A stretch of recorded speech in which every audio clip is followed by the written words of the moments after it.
So for this video, I'm going to be going through each of the armor items that are currently in Artifact.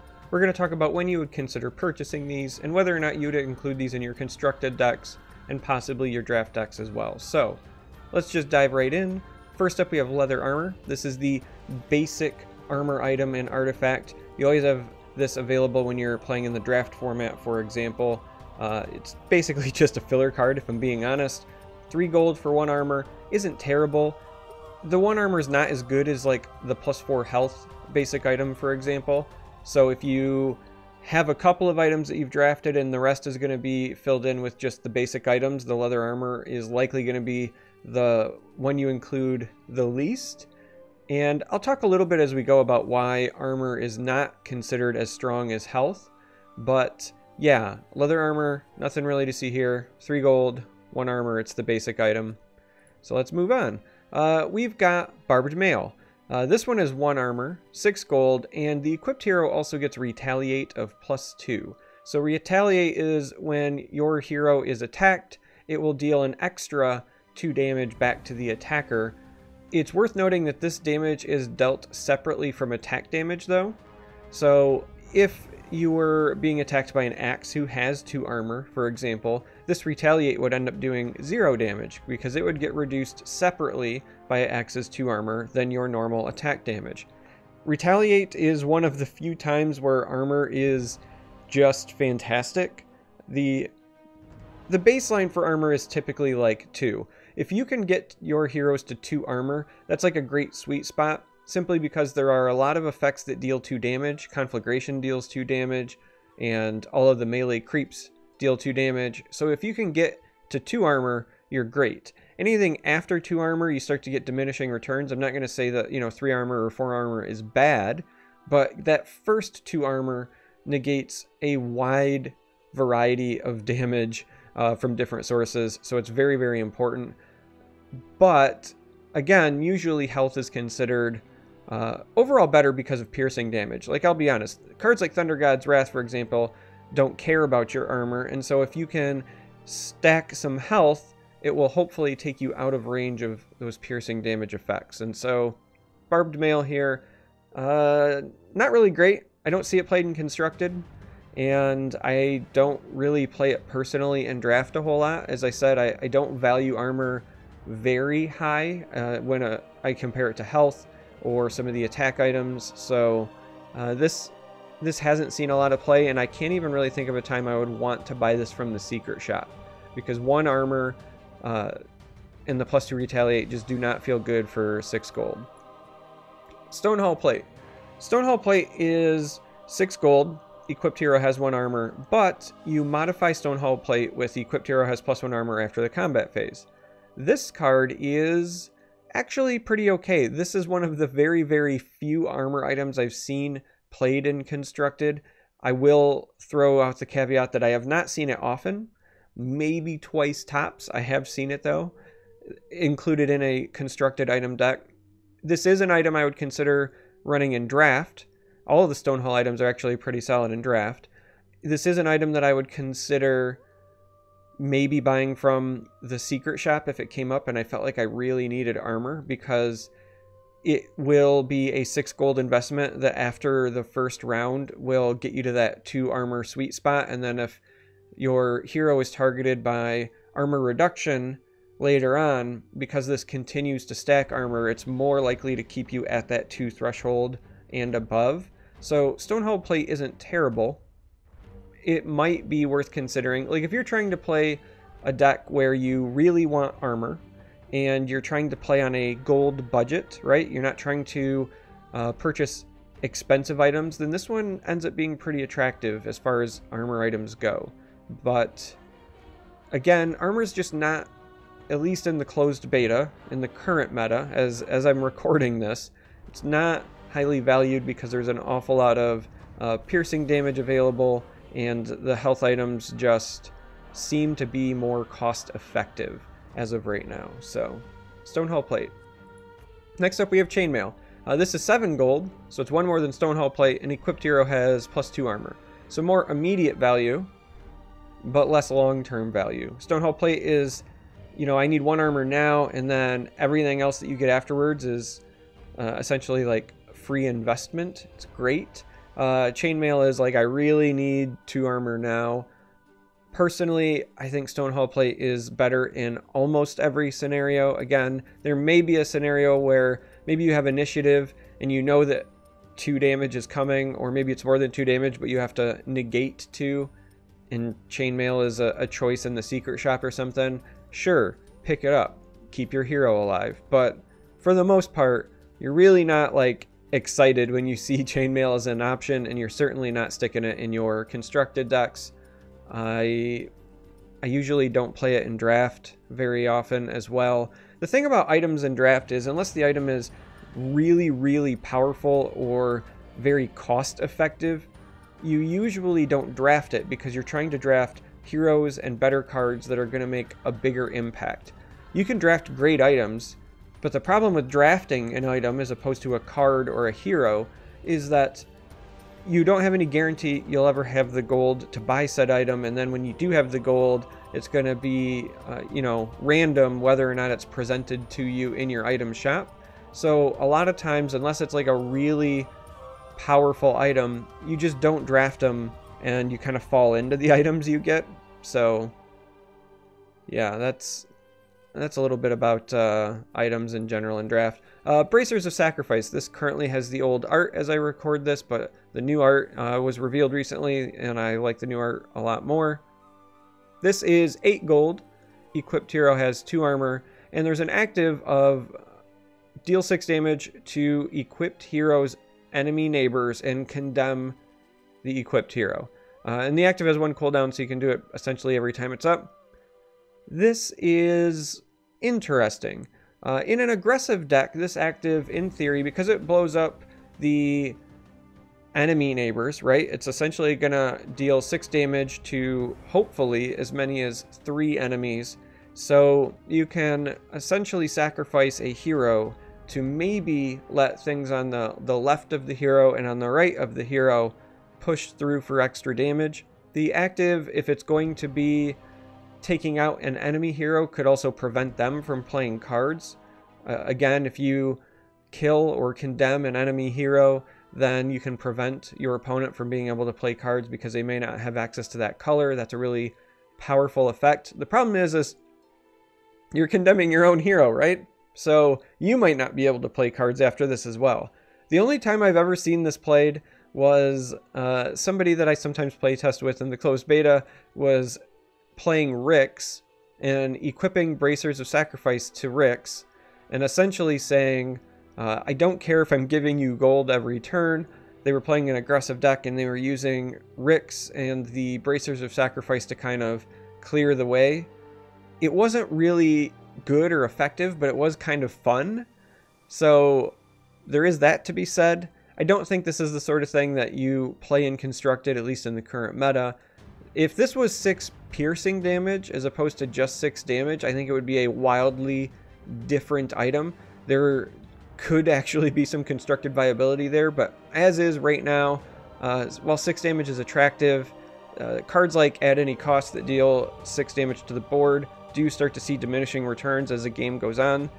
This card, again, sees diminishing returns as the game goes on, and you're essentially donating gold to your opponent, so just not great in the current meta.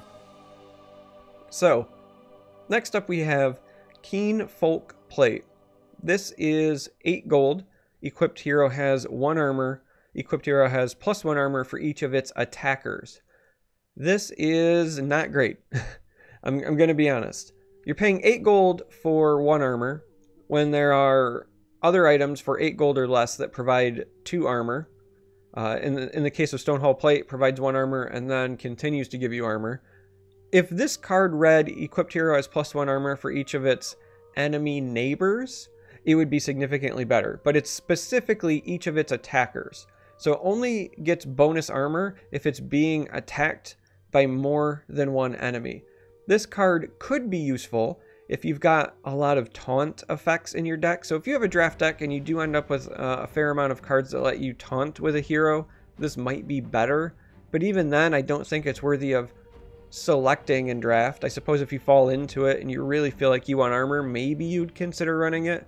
Personally, I would still likely just run more cost-effective items, and then if this showed up in the secret shop and I had extra gold, maybe I'd buy it. But paying 8 gold for only 1 armor, and then you already have to be at a disadvantage to get your bonus armor, and again, that disadvantage is multiple things attacking your hero, just doesn't feel great to me. So that's Keenfolk Plate. Shield of Basilius. This card's actually not half bad. So for 8 gold, equipped hero has 2 armor, so that's good, right? Far better than that Keenfolk Plate. And equipped hero's allied neighbors have +1 armor. This is actually pretty solid. I have played this in draft a couple of times. I don't think that it's good enough to play in constructed, mostly because, again, the value of armor just isn't very high in constructed play right now because of so many piercing effects that are widely available. But in draft, where they may not have consistent access to piercing damage, this card is a lot more attractive. Being able to slow down the enemy from killing off things to the left or the right of a hero, being able to get to that sweet spot of 2 armor on a hero, this card's actually not half bad. Again, as I said earlier, with items, you tend to not purposefully draft them unless there are just like no other good choices in your pack. But if you do end up with one of these, I don't think you necessarily feel bad about it. You might consider running this in your item deck in a draft. Rumesk Vestments. This card is okay. It kind of comes down to, do you need the heal? So this card is 9 gold, equipped hero has 1 armor, so you're paying more gold for less armor. But the active is heal a unit for 4, and it has a 2-round cooldown. So really, unless you're getting the value out of heal a unit for 4, this card is really lackluster. I suggest purchasing this from the secret shop if you need to heal something and the other choices presented to you will not let you heal. You know, if your consumable shop is Scroll of Town Portal and your item shop is some really expensive item that you don't have enough gold to purchase, but you just really need to heal a hero, and this is in the secret shop, maybe you consider purchasing it then. Otherwise, it's just not super cost effective. The heal a unit can be really powerful. It is worth noting that it's heal a unit, so that means you can heal your creeps. I think that that part is underutilized often in my experience, because keeping your creeps alive means you can keep lane pressure going, but you do have to spend an action to do it. In an artifact, you have to be very cognizant of what you are doing in terms of actions, because every time you take one, you risk giving away initiative on a swing turn or a big power play, so you do have to also keep that in mind. That's one of the drawbacks of this card, but yeah, it's, in my opinion, just not super cost effective, especially when you compare it to something like the Shield of Basilius. It's cheaper, gives you more armor, helps your allies. This helps your allies if they've taken damage, and you know, every other turn, and doesn't give you as much armor, and it costs more. That's kind of a baseline. And then it's in this weird spot because the next card I'm going to show you is very similar to Shield of Basilius, and it's only 1 more gold. So Shield of Aquila, I'm probably slaughtering it, but yeah, for 1 more gold, so for 10 gold, 1 more than Rumesk Vestments, we get equipped hero has 2 armor. Again, great, nice sweet spot. Equipped hero's allied neighbors have +3 armor. So this is like Shield of Basilius on steroids for only 2 more gold. I am a big fan of this. If I do happen to run into this in draft, I will absolutely run it. I, again, have not really seen it played in constructed, simply because the armor items are not highly favored in the current constructed meta. But in draft, I'm not upset if I get this. That being said, you see Shield of Basilius far more frequently because it's a common, whereas this is a rare, and you're not gonna like first pick this in a pack. You kind of have to fall into this. So not as common, but certainly as, if not more powerful than Shield of Basilius. I mean, obviously the effect is more powerful, it's just costs a little bit more, but fantastic item in draft in my personal opinion. So Seraphim Shield. This is an interesting one. I have seen this ran in one person's constructed deck. They were running it as a tech choice against certain combo decks. 13 gold. Equipped hero has +2 armor. Again, hitting that nice sweet spot for armor. All units have -2 attack. So when this is on a hero and that hero's in a lane, this affects everything in that lane. Affects everything on your side, and it affects everything on the opponent's side. This is a great tool at suppressing decks that go wide and don't have something that buffs their board like Mists of Avernus. So if they've got, you know, dimensional portals that they've played and they've got a bunch of melee creeps, you can slap this on a hero that's in that lane, and suddenly all of those creeps are not dealing damage unless they've been buffed by some other effect. This is a fantastic tool for stalling. Now, that being said, there's another card that's really good at stalling as well, and we'll see that later. It's the one item that I do see routinely played in the armor slot in the constructed meta. But this one is not bad. I have certainly ran this in draft. I have definitely bought this from the secret shop at least twice when I've been playing in constructed, because it's a very specific need, but when that need arises, if this card is there, it's one of the best cards at accomplishing that stall effect. So Seraphim Shield, really great at helping dampen down boards that go wide.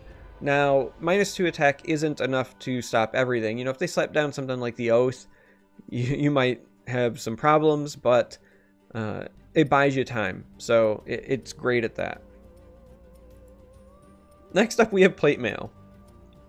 15 gold. Equipped hero has +4 armor. I don't think I've ever bought this, and I don't think I've ever seen anyone else buy this. You don't run this in your constructed deck. I personally would not run this in draft.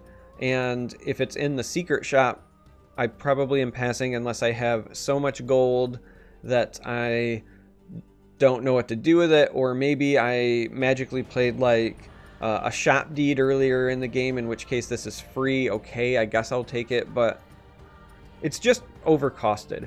As I said, armor has that sweet spot of 2, and then afterwards it's diminishing returns. Investing 15 gold to go, you know, well beyond that 2 armor sweet spot, there's just better uses for your gold. Plate Mail's not very great in the current meta anyway. Maybe sometime in the future armor becomes far more important, but right now, not great. So, Shiva's Guard. 16 gold. Equipped hero has +2 armor. Again, nice sweet spot. This has an active on a 2-round cooldown of modify a unit and its allied neighbors with -2 attack. So this is an item that I have bought a couple of times from the secret shop because the active is very powerful, and in games where you are really looking to stall and draw things out, you can use this to kind of lock things down slowly over time. Seraphim Shield, let's go jump back. This gives all units -2 attack. This is a great stall the entire lane now card. Shiva's Guard, if placement goes your way, can give as many as 3 things -2 attack, but the important part is it's just your enemies, right? Seraphim Shield, when it stalls a lane, is also stalling that lane for you. You're not damaging their stuff as much as they're not damaging you. It's across the board, everything gets -2. Shiva's Guard, you're selectively making some of your opponent's stuff -2, and your stuff still gets to attack. So you can slowly start to recover that lane, get rid of stuff because you're damaging their units, they're not damaging you back. It's also modify. So when you use this on enemy heroes, they are modified with that -2 attack, and you can slowly over time make them less and less impactful. It can be a great play. That being said, 16 gold is really expensive. The active is kind of you might use it 2 or 3 times in a game, but kind of not enough when it's got that 2-round cooldown. If this had a 1-round cooldown, I think this would see constructed play for sure.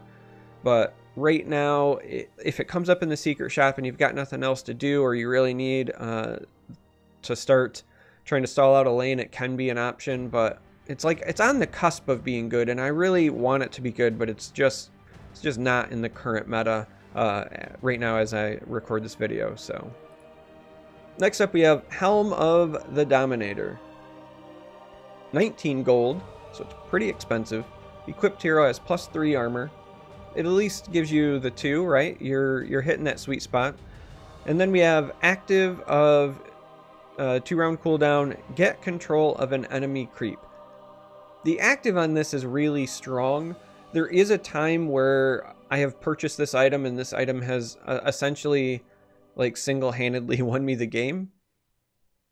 But it's still not good enough in my opinion to run it in your constructed decks. This is the sort of thing that you are looking to purchase from the secret shop as a situational response, because typically you want to run this if your opponent is going to be playing one or more really large creeps. So specifically the time where this has won me the game is where my opponent played Horn of the Alpha. Helm of the Dominator showed up in the secret shop for me, so I played this, and then every time they activated Horn, I was able to steal their massive creep. So then they just stopped activating the Horn, and it made them, essentially, they spent 25 gold to do nothing, and then I spent like 19 gold to make them do nothing, essentially, right? So it can be a fantastic tool as a response to Horn of the Alpha, but I don't think that it is worth running in constructed right now. It kind of depends. If Horn of the Alpha becomes super widely popular, it is pretty popular as a finisher in a lot of decks right now, but if it becomes more popular, it may be worth it to consider including Helm of the Dominator as a tech choice to counteract that. The problem is there are just as many decks that are running like Time of Triumph or Bolt of Damocles. I always mispronounce that, so I apologize. But there are other decks with other finishers that are not Horn of the Alpha. So in those situations, this is a far less effective card. As such, with most of these items, if they are situationally effective, you kind of just hope you see them in the secret shop. That's just the way that it rolls. All right, next up. This is the Big Daddy. Vesture of the Tyrant. 19 gold. Equipped hero has +3 armor, so you get a little bit of bonus over your sweep spot.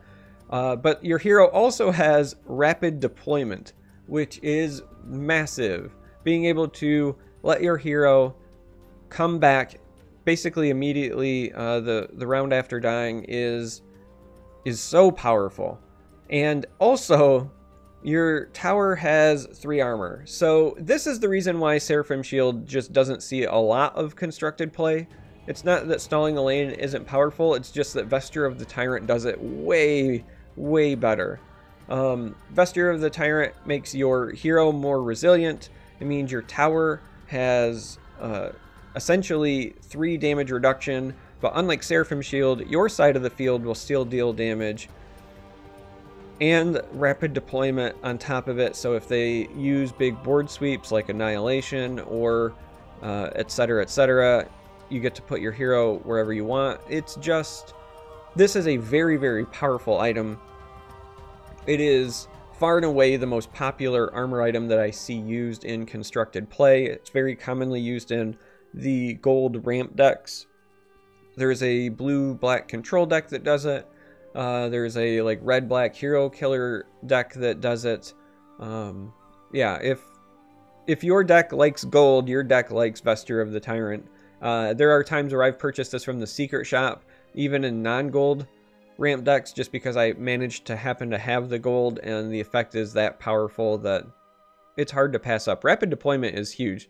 There's a reason that Rix looks so underwhelming stat-wise and ability-wise, and it's because rapid deployment is powerful enough that having it right out of the gate is really powerful, and Vesture of the Tyrant enabling that is yeah, as advertised. You will see Vesture of the Tyrant. Expect to see it in constructed for sure. And then finally we have Niktasha's Guard. 25 gold, most expensive armor item. equipped hero has +1 armor, so not great in that regard. Better have a really good active, right? Active, with a 1-round cooldown, move equipped heroes' enemy neighbors to random other lanes.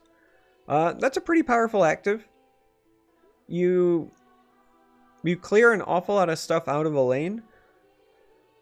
The problem is that, one, you're not getting rid of whatever it is you've moved. If you send enemy heroes to other lanes, that's great. You might strand them there. If you send creeps to other lanes, okay, then you've like cleared the path for your own creeps or your own heroes to deal damage to a tower. But your opponent still has them, and so unless you're able to respond to them in whatever other lanes they landed, it may or may not be a good thing that you shipped them away. Yeah, this is again one of those situational cards, right? You may have a scenario where purchasing this from the secret shop to clear things out of the way will be useful, in which case you would purchase it then. I don't think you run this in Constructed just because it's expensive, and there are better items, better armor items specifically for less gold. And the other problem with this is it's equipped heroes' enemy neighbors. So even if you have Niktasha's Guard, you may not have your hero in a position where using the active is beneficial. You may not have any enemy neighbors across from the hero that has this, right? And once you've used the activation on one round, there's a strong chance that you won't have enemy neighbors the following round. So this having a 1-round cooldown kind of doesn't matter a ton. Now, the ability is powerful because if you ship things to other lanes and you remove the enemy heroes, they can't play cards there, right? That is a bonus. But yeah, this is very situational. For being as expensive as this is, it's a very situationally good card, which is again why typically you would just purchase this from the secret shop if you see the situation arising where you would want to consider using it. The other problem with it is because it's an item and it's on an active, you telegraph it. So if you purchase this from the secret shop, and even if you have initiative, and you start by playing Niktasha's Guard, now your opponent has the opportunity to respond. They could remove the item, they could kill the hero that the item is on, and then you have to wait till it comes back. It's not great. It can fill a need, but for 25 gold, there are just better ways that I would spend my 25 gold. So yeah, that is it for the armor items. Probably a little bit disappointing because, as I said, most of these don't see constructed play. Items are just an interesting thing right now because weapons are valued more, accessories are probably valued the most right now. Armor is not got a lot of value because outside of just +2 armor, everything else is kind of diminishing returns. None of the current armor items have great active abilities, and so at that point you're looking for what's the best bang for my buck that I can get for passive abilities. As I said, that right now is Vesture of the Tyrant because rapid deployment is insane. Giving your tower armor is pretty great, so Vesture sees play for sure in Constructed. A couple of the other items you'll sometimes see situational play. A couple of the other items you'll see play in draft, but armor is a little underwhelming, at least in the current meta. Yeah, hopefully this helped. If you made it this far, if you've made it through all of my ramblings, sorry with the whole voice thing. I'm kind of recording this while I'm getting over being sick, so apologies there. But I really appreciate you taking the time to watch, and I hope to catch you next time.